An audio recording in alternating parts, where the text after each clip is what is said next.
have chosen her best friend's father as the anchor for this confession.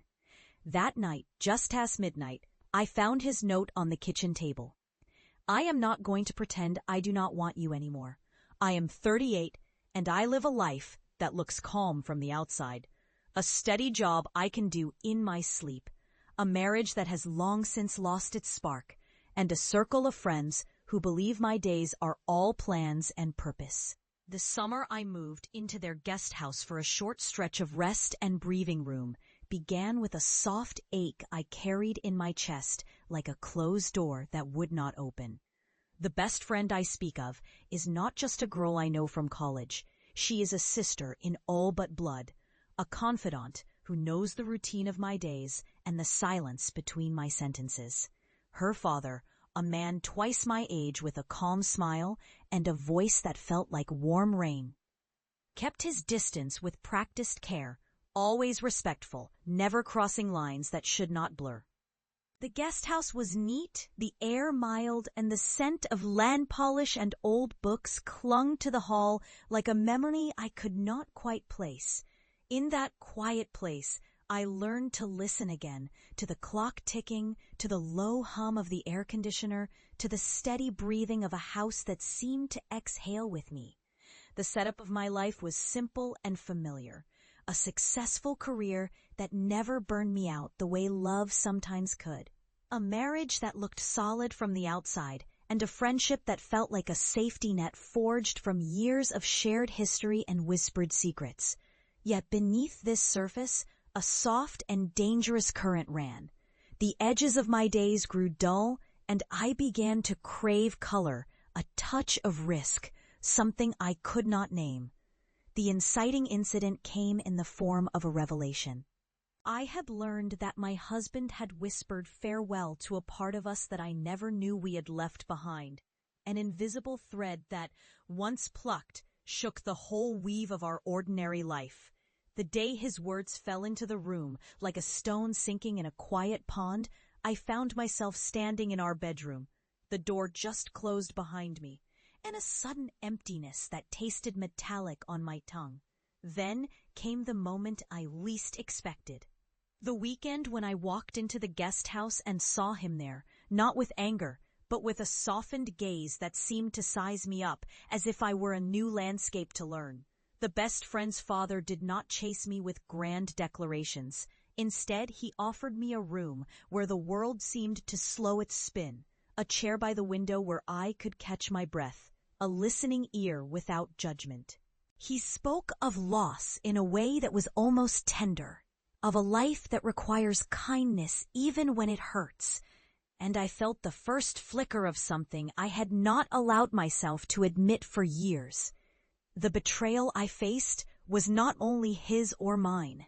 It was the breakup of a promise I had kept to the person I was supposed to be. Faithful, steady, reliable. I had believed in the safety of years. I had believed in the doors that should stay shut for good reasons. Yet the more I spent evenings with him, the more the air between us grew heavy with unsaid words, like a wind that could push a door open with a single breath. Rising action followed, and it carried with it heat and danger, but also a new kind of clarity. I walked the long way home from the kitchen, listening to the soft whir of the air conditioner and the distant sound of a child laughing somewhere down the street. And I heard the hollow echo of my own footsteps in a house that no longer felt like mine.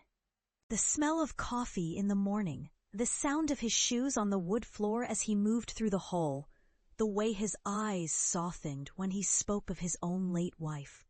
These things stitched themselves into a fragile map of longing. I could hear my own heartbeat in my ears, a steady drum that would not stop, a rhythm that urged me to choose a different course. The tension between duty and desire rose like heat on a summer day. Quiet at first, then hard enough to crack a window if I stood too close to the edge. There were moments when I thought to pull away, to remind myself of every rule I had kept since I was a girl, who believed in neat endings. And then there were moments when I forgot the rules entirely and gave myself permission to listen to the whisper that told me I deserved a chance to feel again. A younger coworker, who watched from a distance with a mix of awe and concern, offered me a different kind of counsel, one that spoke of small rebellions and careful steps rather than loud, reckless storms. The idea of a second chance began to mean not a wild flight, but a slow, deliberate turning towards something I had denied myself for so long.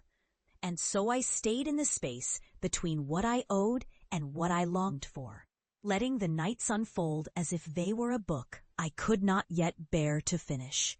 If this confession has you on the edge of your seat, on the edge of your breath, if the idea of a summer that could rework the years you have carried feels almost plausible to you, then hit like and share, because you will not believe what happens next. The mid-story moment came when he came to the guest house late one evening with a plate of bread and soup and a quiet confession that he had not meant to hurt anyone. That his advance was a mistake, born from grief and the ache of years that had never found their right shape. He spoke softly, words measured, and I listened with more care than I had offered to my own thoughts in a long time. The room smelled of warmth and old paper. The candle flame between us trembled, and I found that the fear that held me to the floor began to loosen its grip. We did not promise a future in those hours, but we did promise to respect each other, to guard the other person's heart as if it were a small, delicate bird. The sense of danger was still there, a thread that could unravel the entire tapestry of our lives if pulled too hard. Yet the strength of that moment lay in its honesty. We chose to let the boundaries stay clear for the moment, and in the choice, I found a glimmer of something I did not know I could deserve. A second chance at feeling seen, understood, and cherished without losing myself to fear. The rising tension did not vanish with a single decision. It merely moved to another room, another quiet conversation, another shared silence that was almost a vow. I saw in him not a conquest, but a mirror of the woman I could become if I chose courage over convention. He reminded me of lost parts of myself, the woman who had once believed pottery and painting and long walks could fill a life with color. The girl who had learned to keep her heart safe behind a door marked "Do Not Enter." The autumn of our story would demand more. The world outside would not grant us permission. The world inside would require a map drawn in careful lines, with boundaries that hurt less when they were drawn in ink I could trust. And so I stood at the edge of two paths, one paved with safety and the other with risk, and I chose the one that asked me to grow. The final pages of this chapter are not written, but they feel closer now, like the scent of rain after a long drought, like the first taste of a fruit that is new to your tongue, yet somehow familiar. The man who gave me a chance to imagine different endings stood near the window one evening, and I heard him say my name with a tenderness that felt almost sacred, a confirmation that even a life that seems sealed can still loosen its grip if you stretch your fingers enough to catch a new last light.